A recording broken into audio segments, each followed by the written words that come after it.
Hi hello good evening friends. ఈరోజు నేను రేపుకి arrange చేసుకుంటున్నానండి. ఇది బ్లాక్ ఐ బీన్స్ అంటారు, నల్లకళ్ళ బీన్స్ అని తెలుగులో అంటారు. ఇవి నానబెట్టుకున్నానండి చాట్ చేసుకోవడానికి. సో రేపటి గురించి ఇవి. సో ఇది బ్రెజిలియన్ నట్ అండి. థైరాయిడ్ ఉన్న వాళ్ళకి సెలీనియం కోసం, థైరాయిడ్ వాళ్ళకి సెలీనియం తక్కువ ఉంటుంది కాబట్టి ఇలా నానబెట్టేసుకుంటే 2 డేస్కి సరిపడా రోజుకి 2 నుంచి 5 వరకు తినమంటారు.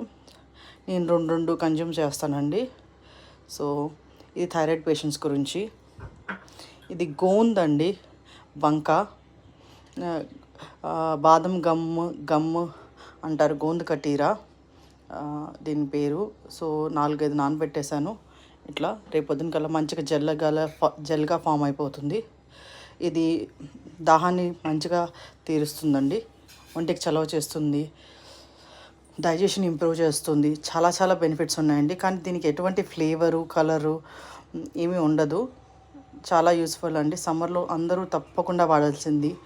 జ్యూసెస్లోను, మజ్జిగల్లోను, వాటర్లోను, నార్మల్ వాటర్లోను అన్నిట్లోనూ కలుపుకుని తాగొచ్చు.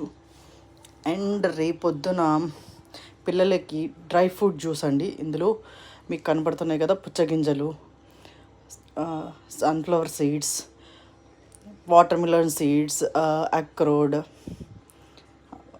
బాదం, జీడిపప్పు, పిస్తా, ఖర్జూరం, కిస్మిస్ ఇలాంటివన్నీ వేసుకుని బనానా మిల్క్ వేసి నానబెట్టేసి పొద్దున్నే మిక్సీ చేసేసి వడకట్టేసి మంచిగా పిల్లలకి ఇస్తానండి. డ్రై ఫ్రూట్ జ్యూస్ చిన్నపిల్లలకి బాగా ఎనర్జెటిక్గా ఉంటుంది. స్టమక్ ఫిల్లింగ్, లాంగ్ అవర్స్ ఫీలింగ్గా ఉంటుంది. మార్నింగ్ హెవీగా 7 లోపల వెళ్ళే పిల్లలకి తొందరగా తినమంటే ఏం తినరు కాబట్టి మంచి యూస్ఫుల్గా ఉంటుంది. మీరు కూడా ట్రై చేయండి. ఇది మెంతుపిండి అండి.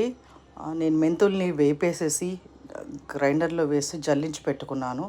ఎర్లీ మార్నింగ్ నిద్రలేగానే థైరాయిడ్ ట్యాబ్లెట్ తీసుకొని ఈ చిన్న మెంతి పౌడర్ వేసుకుంటే మనకి మంచిగా ఉంటుంది. మెంతి ఉండ చేసేసి వేసుకుంటారండి మెంతి పౌడర్. డయాబెటీస్ ఉన్నవాళ్ళు లేని వాళ్ళు అందరూ వాడచ్చు, సర్టెడ్ లిమిటెడ్ క్వాంటిటీలో. సో ఈ హ్యాక్స్ అన్నీ పనికొస్తాయని నేను అనుకుంటున్నాను. Thank you. బాయ్.